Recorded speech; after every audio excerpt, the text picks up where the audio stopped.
right, so now that we have all the Algebra 1 level factoring polynomials techniques under our belt, we want to look at situations where factoring completely can take one or more steps. So we want to find a good way to go through the steps so that we get a completely factored problem in as few steps or as simply as possible.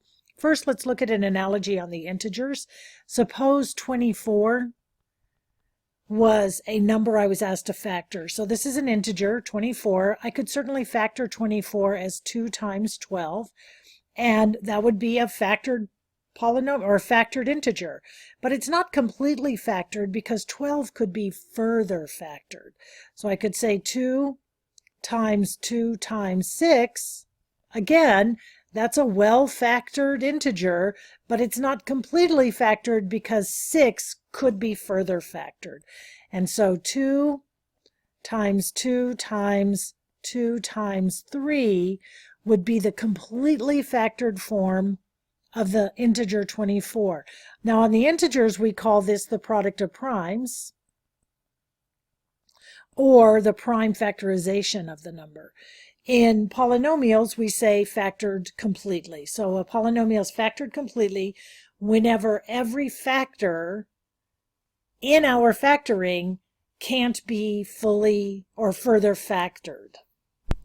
So before we start working with an example, let's do a checklist or run through everything that we know so far. The first thing that we learned was monomial extraction. And in fact, every time you factor a polynomial, every single time, the first thing you want to do is see if there's a monomial that you can pull out. So monomial extraction is removal of the greatest common monomial factor.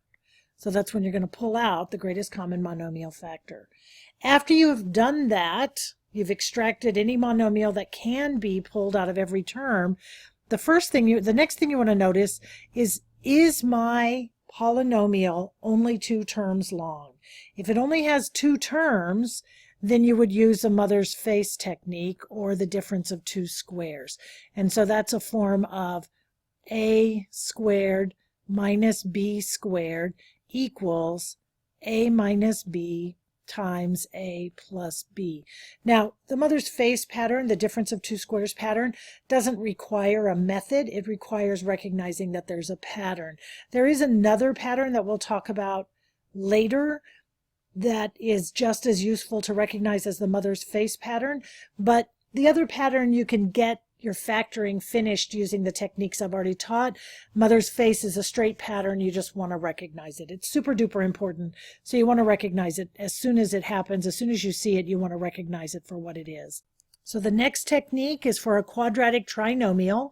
If you're looking at a second degree polynomial with 3 terms, you want to try pi and sigma first. Pi and sigma is used if the leading coefficient equals 1. If the leading coefficient equals 1, you're going to use pi and sigma. And remember, pi and sigma is the one, or the method, where you let pi equal whatever c is, and sigma equals whatever b is. And then you want 2 numbers that multiply to give you c, but that add to give you b. Once you have those numbers, the factoring is practically complete, and you're good to go. The next technique, though, suppose you have a leading coefficient that is not 1, then you want to use magic numbers. And magic numbers is whenever the leading coefficient not 1. 3-term second-degree polynomial, leading coefficient not 1. And for magic numbers, remember, you're going to multiply, you're going to come across, you're going to multiply a times c, and now you're looking for 2 numbers that do exactly the same thing as pi and sigma, right? So pi in this case would be a times c, and sigma is still only b. And you're looking for 2 numbers that multiply to give you a times c, and 2 numbers, the same 2 numbers, have to add to give you b. Once you have those 2 numbers, say p and q, then you can divide the a back out and finish it up and you have your factoring. The next technique, if none of these work, is to notice that you have 4 terms. You have a polynomial with 4 terms, and it can be various degrees, various variable configurations, but the 5th term is called grouping. And grouping, of course, is when you have ax squared plus bx plus c, that's wrong, ax cubed plus bx squared plus c, x plus d, group the first 2, group the second 2, me each one individually, and if you get twins, pull the twins out and leave whatever you have left. All right, so that was just a vague description of each type. Let's do some examples to show the process. So let's start with x to the 4th minus x squared. Okay, first thing we're going to do, even though you may recognize that this could possibly be a mother's face pattern, we don't want to go there. We always want to ME first. Is there something that I can divide both terms by? And in fact, both terms can be evenly divided by x squared. Once I have that, I'm going to pull that out, x squared, and now do the division. I'm left with an x squared minus 1. I'm not finished unless I've gone through the checklist, though. So the next step says, is there a mother's face factor? Meaning, just like up here with the integers, just because I factored doesn't mean I'm completely factored. This 12 could be further factored, which could in turn be further factored. Same thing here. Well, x squared is completely factored. That's the greatest common monomial factor. The only choice is for x squared. So can I write x squared as something squared minus something squared? And in fact, obviously, I can write it as x squared minus 1 squared. So I'm going to bring this x squared down so I don't lose it. Then, since I have my values, I can write x squared, just bringing the x squared down, and then this mother's face problem, or difference of 2 squares, becomes the sum and difference of binomials. So I have an x minus 1 times an x plus 1. And now I have to ask myself, well, this is a linear binomial. Linear just meaning that it looks like the equation of a slope, right? Or, excuse me, of a line. Y equals mx plus b. 1x minus 1 is mx plus b. Same thing here. So once I'm down to linear equations or linear factors, I'm finished factoring a quadratic. So this is the final answer. If I were to check my work, and I won't do this with every problem, but I have x squared times x minus 1 times x plus 1. I can distribute my x, distribute my negative 1, and recognize that I'm really just dealing with x squared times x squared minus 1. Now I can distribute my x squared. I get x to the 4th minus x squared, and that's indeed where I started. So I've completely factored this polynomial. Let's do another example. X cubed minus 5x squared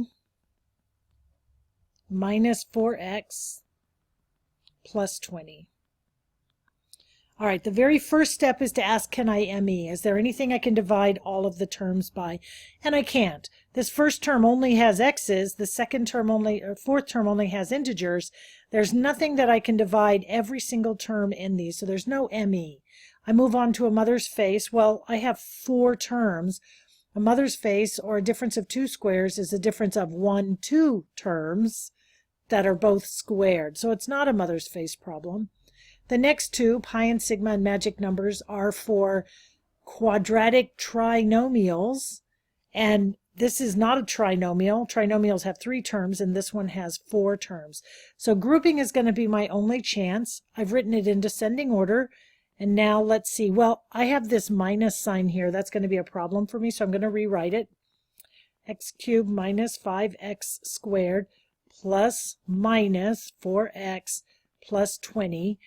And that way, when I group, I've kept this negative sign only attached to the 4 and not created a distribution by just putting parentheses in. So now I can ME.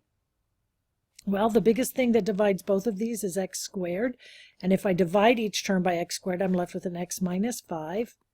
Plus, on this side, let's ME. Well, I'm going to take out that negative 4. Take out the whole thing. So negative 4x divided by negative 4 leaves just x. And 20 divided by negative 4 leaves a negative 5. And that worked out because I got the twins. So since I got the twins, I can pull them out. And what do I have left? X squared minus 4. And I might be compelled to think that I'm finished just because I got to the end of the list. There must not be anything else to do, but that's not necessarily true. I'm dealing with this situation again. I have two factors, but one of them can still be factored. Notice x squared minus 4 is a difference of two squares pattern. So I can do this easily. I don't have a whole method for that one. I can write this as x minus 2 times x plus 2. Now I'm looking at three linear factors, and if I were to check these by distributing first two of them together and then the first one into the other two, I would find that in fact that is the factored form, the completely factored form for this problem. All right, let's do another example. I think these are best learned through watching and then doing a bunch of examples. So this time we want to factor 3x to the 5th plus 3x to the 4th minus, good Lord, 90x cubed. So those are big numbers, but I think I can break them down pretty quickly because I notice immediately that all three of these terms divide by 3, and all three of these terms can be divided by x cubed. So if I were to look at 3x cubed as a greatest common monomial factor for all three of these terms, I can pull that out. So 3x cubed, and then what's left inside? In the first term, I would just have an x squared left. In the second term, I would have a x, and it would be a positive x. And the third term would be minus 30, and the x cubes cancel. So now I've taken out one factor, a monomial factor, and I still have a quadratic trinomial, which means I'm either going to use pi and sigma or magic numbers. There's no leading coefficient, or the leading coefficient in the quadratic trinomial is a 1, so I'm definitely going to use pi and sigma. So pi equals whatever number is in the C position minus 30, and sigma equals whatever number is in the B position positive 1. Two numbers that multiply to give me minus 30, but the same two numbers then add to give me a positive 1. Well, I'm thinking that it's a combination of 5 and 6 because 5 times 6 equals 30. Again, 5 and 6 can be combined to give you a 1. And notice that we're dealing with positives and negatives. 30 is negative, so either 5 or 6 has to be negative because 5 times 6 would give me the 30, but I need a negative. And if I look to the addition, if 1 is positive, then 6 has to be the positive and 5 has to be the negative. So minus 5 times positive 6 equals negative 30. That part checks out. And then minus 5 plus 6 equals a positive 1. That checks out. So now I can finish my problem out. My two numbers are 6 and negative 5. This is the pi and sigma method, so there's no dividing back out by the a. I just have to bring my variable back in. And so the fully factored form of this equation, or this expression, is 3x cubed times x minus 5 times x plus 6. All right, I think one more example, and then you guys can start getting to work on your own problems. Let's factor completely 12x to the 4th plus 10x squared minus 4x squared. Wait a minute, that is so not the problem. Hang on. 12x to the fourth plus 10x cubed minus 8x squared. That's the problem we're looking at. So again, we're going to go through the checklist, and the very first thing you always want to do is look for a ME, for a monomial extraction. So is there a common factor to all three terms? Indeed there is. There's a 2. The biggest number that divides all three of these is 2, and x squared. And if I pull out a 2 and an x squared, meaning I divide 12x to the fourth by 2x squared, I get 6x squared. If I divide 10x cubed by 2x squared, I'm left with a 5x. And then if I divide negative 8 by 2, I get negative 4, and x squared divided by x squared is 1. So I have one factor that I've extracted from the initial expression, and I'm left with another factor. This is totally a factor, but it's not a prime factor. It's not the smallest possible factor I could arrive at. I want to notice that I have a quadratic trinomial, which could either be pi and sigma or magic numbers. Because there's a leading coefficient that's not 1, I know I'm dealing with magic numbers. So I'm going to multiply 6 times negative 4, which is negative 24. Then I'm going to pretend that the 6 isn't there for a minute while I now do my pi and sigma. Two numbers that multiply to give you negative 24 but add to give you a 5. I think 8 and 3 are a good choice because I can combine 8 and 3 to get a 5 by addition, and 8 and 3 combined by multiplication to give you a 24. I need the 24 to be negative, which means one of these is going to be negative. I'll look to this middle number to decide. In this case, to get a positive 5 out of adding these, I would have to have negative 3. Now, this loop reminds me, and this little drop down reminds me that I'm not finished because this was not a pi and sigma problem, this was magic numbers. Since it's magic numbers, I have to divide back through by that 6. Right? And I don't think I left a place for me to erase those lines, so put the 6 back into the problem because I didn't actually make the 6 disappear, right? I made the 6... I didn't make it disappear by magic. I made it disappear by MAJIC magic, which is mathy magic. And so I have to fix my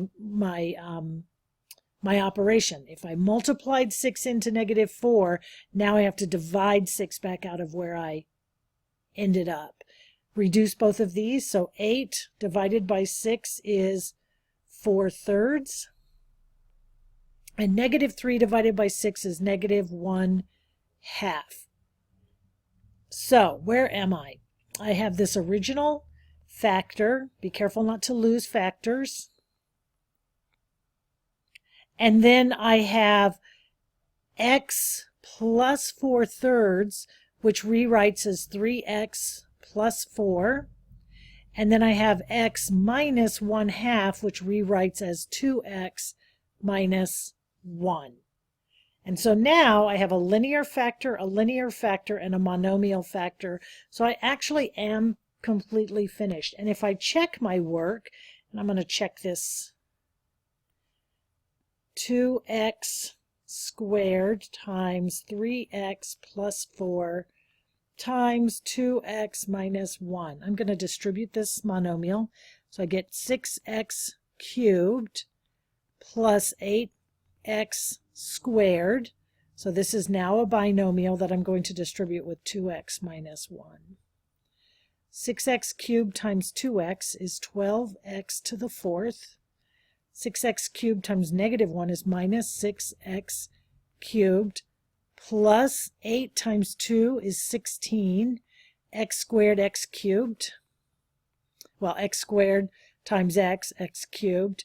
And then plus or minus, a positive and a negative is a minus, 8, 2 x's and no more x's. Write these in descending order. I get 12x to the fourth minus 6 plus 16 is plus 10x cubes minus 8x squared, and that is indeed where I started, so I know that I have not only completely factored, but I have the correct factors for this expression. So part of factoring is knowing a multitude of techniques. Part of factoring polynomials is knowing a multitude of methods that can then be applied in order to completely factor a polynomial expression.